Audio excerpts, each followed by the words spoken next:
Et si la plus grande puissance mondiale n'était, au fond, qu'un géant aux pieds d'argile, incapable d'allumer la lumière sans l'aide de son ennemi juré? Incroyable, mais vrai. Alors que les États-Unis et l'Europe passent leur temps à dénoncer la Russie, à imposer des sanctions, à la diaboliser à longueur d'antenne, ils dépendent du combustible nucléaire russe pour faire tourner leurs centrales. Oui, vous avez bien entendu, ceux qui rêvent d'isoler Moscou vont frapper à sa porte en douce pour obtenir l'uranium qui fait briller leur ville et éclaire leur nuit. Un paradoxe sidérant, presque surréaliste. On est loin de la souveraineté énergétique affichée en grande pompe. C'est une tragicomédie, une farce moderne dont la honte est le mot-clé. Pas l'inquiétude, pas la remise en question stratégique. Non, la honte, comme l'élève qui finit par copier sur le camarade qu'il a passé l'année à ridiculiser devant toute la classe. Les chiffres sont là, implacables. Rien qu'aux États-Unis, 20% de l'uranium enrichi vient de Russie. Oui, chaque 5e assemblage de combustible nucléaire américain est, en réalité, d'origine russe. Ce n'est ni un détail technique anodin, ni une simple bizarrerie du commerce mondial. C'est une dépendance critique qui met toute la crédibilité occidentale en jeu et expose une fragilité stupéfiante. Imaginez un instant, si demain la Russie décidait de tourner le robinet, c'est l'infrastructure électrique entière de l'Occident qui vacillerait, menaçant d'engloutir des millions de foyers dans le noir. Comment a-t-on pu en arriver là? Plongeons ensemble dans les racines de cette dépendance absurde. Comment la Silicon Valley, symbole du rêve américain, s'est-elle retrouvée otage d'un marché mondialisé, guidée par la logique impitoyable du profit immédiat? Revenons un instant en arrière.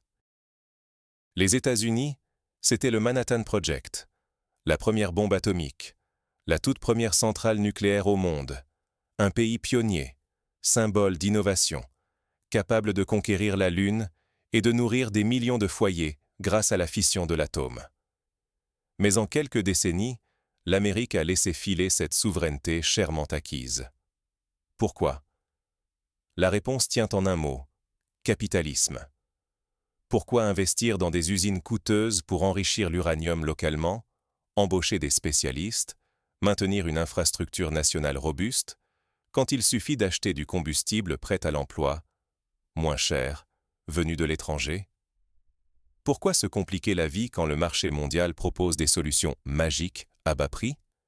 Faire des économies immédiates, privilégier la rentabilité à court terme, voilà la logique qui a guidé l'élite de Washington, séduite par le mirage de la mondialisation heureuse. Résultat? Aujourd'hui, 20% de l'uranium enrichi utilisé dans les centrales américaines provient de Russie. Un assemblage de combustible nucléaire sur 5 dans les réacteurs américains est russe. Littéralement, sans Moscou, des millions d'ampoules américaines pourraient s'éteindre du jour au lendemain, plongeant villes et campagnes dans l'obscurité. Qui aurait cru qu'en misant tout sur le marché, l'Amérique finirait dépendante de son adversaire le plus coriace? Et ce n'est pas tout. Cette dépendance n'est pas qu'une simple statistique perdue dans un rapport. Elle révèle un abandon stratégique, un renoncement qui interroge. En cherchant à réduire les coûts, les États-Unis, autrefois maîtres de leur destin énergétique, ont sacrifié une infrastructure critique, prenant le risque de voir leur sécurité énergétique, et donc leur souveraineté nationale, basculer. C'est comme vendre sa dernière vache pour ensuite acheter le lait chez le voisin.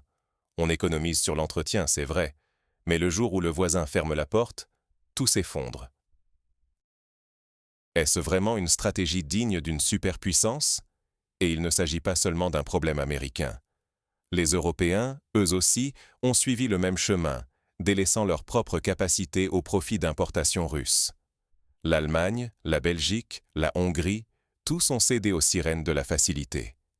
Mais cette dépendance va bien au-delà de l'économie. Elle a des conséquences géopolitiques et diplomatiques de tout premier ordre. Peut-on vraiment donner des leçons au monde tout en agissant en secret à l'opposé de ses valeurs affichées? C'est toute la contradiction de l'Occident face à la Russie.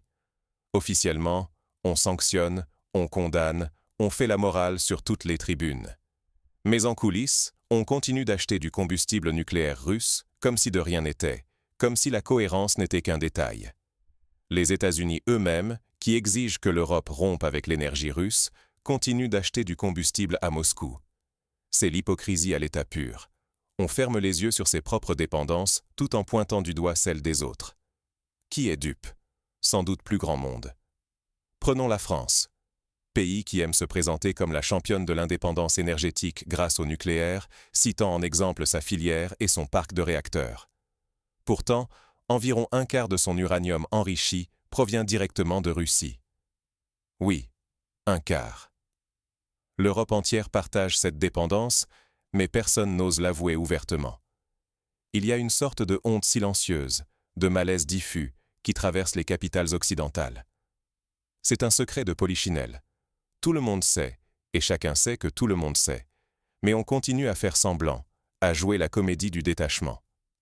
C'est un peu comme cet alcoolique qui fait la leçon à tout le monde sur les ravages de l'alcool, mais qui, chaque soir, passe par la porte de derrière pour acheter sa bouteille de whisky. L'hypocrisie n'est plus seulement morale. Elle devient structurelle, presque institutionnelle. À force de vouloir sauver la face, on finit par perdre tout crédit, toute autorité. Le problème, c'est que cette hypocrisie coûte cher, en réputation, en crédibilité, en influence. Que penseraient les Alliés s'ils découvraient l'étendue de cette dépendance cachée? Jusqu'où peut-on aller sans perdre la face et risquer l'instabilité économique et politique? À force de jouer double jeu, ne risque-t-on pas de tout perdre? Mais alors, que se passerait-il si demain, la Russie décidait de fermer le robinet et d'arrêter ses exportations d'uranium? Et si, demain, Moscou décidait de fermer le robinet nucléaire? Imaginons le scénario. La Russie coupe brutalement, ou même partiellement, ses livraisons d'uranium et de combustibles enrichis. Qu'est-ce qui se passe? D'abord, l'onde de choc. Les centrales nucléaires en France, aux États-Unis, en Europe de l'Est, se retrouvent paralysées, incapables de renouveler leur stock de combustible. Rapidement, c'est l'effet domino. Certains réacteurs doivent s'arrêter, le réseau électrique vacille sous la pression, et la menace du blackout devient bien réelle. Ce n'est plus de la science-fiction, c'est le cauchemar énergétique qui prend forme, sous nos yeux. Comment remplacer en urgence des tonnes de combustible? Où trouver ailleurs, sur un marché déjà saturé? Et là, aucune alternative immédiate. Pourquoi? Parce que l'Occident, grisé par la mondialisation, a sacrifié ses propres capacités d'enrichissement, démantelé ses usines, laissé partir ses spécialistes et misé sur la main invisible du marché mondial. Mais le marché, aujourd'hui, parle russe. Même en cherchant ailleurs, la Russie garde la main. Elle contrôle des routes logistiques clés et une grande partie des ressources alternatives, via le Kazakhstan, l'Ouzbékistan ou même certains pays africains. En clair, on croit sortir de sa dépendance, mais on tombe de Charybde en Scylla. La vraie indépendance exige du temps, des investissements massifs, une volonté politique ferme, autant de choses sacrifiées sur l'autel du court terme. Ce qui est en jeu, ce n'est pas juste des milliards d'euros ou de dollars. C'est la sécurité nationale, la stabilité économique, la souveraineté politique de tout un continent. Les États-Unis et l'Europe, qui veulent affaiblir la Russie, se trouvent paradoxalement à la merci de celle-ci. Un rapport de force inversé, où le faible tient le fort par l'énergie et le chantage potentiel sur la lumière et le confort quotidien de millions de citoyens. Mais alors, comment chaque camp réagit-il à ce dilemme? La Russie, elle, avance avec pragmatisme, tandis que l'Occident s'enferme dans l'émotion et le symbole. C'est ce contraste qui va faire toute la différence dans la suite de la partie. Quand le pragmatisme d'un prédateur l'emporte sur la fierté d'un géant piégé par ses contradictions, on comprend qu'en géopolitique de l'énergie, l'émotion n'a jamais fait gagner une partie d'échec. Regardez la Russie. Pas de fanfaronnade, pas de bluff inutile. Tant que vendre de l'uranium reste rentable, elle continue, elle tisse sa toile, elle renforce son influence sans bruit, pendant que l'Occident s'agite, tergiverse et s'empêtre dans ses dilemmes moraux. L'Occident, pétri d'idéaux, obsédé par l'image qu'il projette, finit par perdre en efficacité. La honte, ce sentiment si présent en France, au Royaume-Uni ou aux États-Unis aujourd'hui, c'est la marque d'une faiblesse psychologique. Les dirigeants occidentaux voulaient donner des leçons et imposer des sanctions, mais ils se retrouvent dépendants du combustible de l'ennemi, et incapables de rompre ce lien sans risquer l'effondrement de leur propre système électrique. Le pragmatisme, lui, dicte patience, discrétion et stratégie, loin de la gesticulation médiatique. On se rend compte alors que cette dépendance à l'uranium russe n'est que la partie émergée de l'iceberg. Le vrai problème, c'est une perte de connexion avec la réalité, une croyance dangereuse en l'autosuffisance, et l'illusion persistante d'un monde où l'Occident dicte toujours les règles du jeu. Mais ce temps-là est révolu.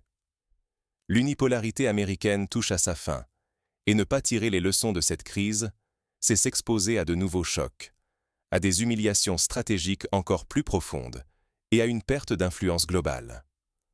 Alors, quel choix s'offre désormais à l'Occident, et que pouvons-nous, nous, simples spectateurs, faire face à cette nouvelle donne? Peut-on exiger de nos dirigeants une vision à long terme? Sommes-nous prêts, collectivement, à affronter la réalité et à investir dans notre souveraineté? Sans la Russie, l'Occident n'est qu'un colosse boiteux. Mais l'histoire ne fait que commencer. Ce n'est pas en fermant les yeux sur cette dépendance massive au combustible nucléaire russe que les États-Unis et l'Europe retrouveront leur puissance. La réalité est simple et brutale. Tant que l'uranium russe circule dans les réacteurs occidentaux, toute illusion d'indépendance énergétique n'est qu'une façade fragile, prête à voler en éclats au moindre choc géopolitique.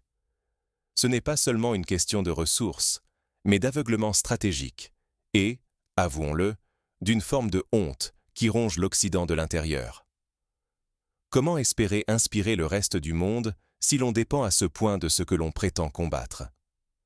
Cette honte, ce n'est pas un détail, c'est la marque d'une fragilité profonde. Car un vrai leader ne dépend pas de son adversaire pour garder la lumière allumée chez lui.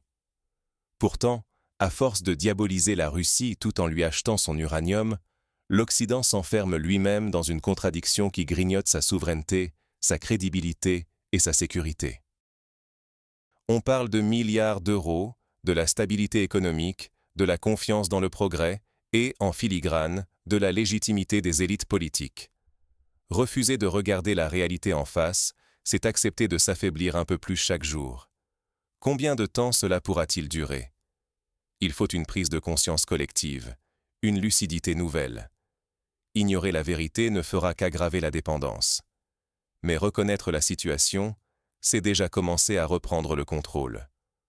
À vous qui regardez cette vidéo, la responsabilité commence par l'information, la vigilance et l'exigence de compte auprès de ceux qui décident en notre nom.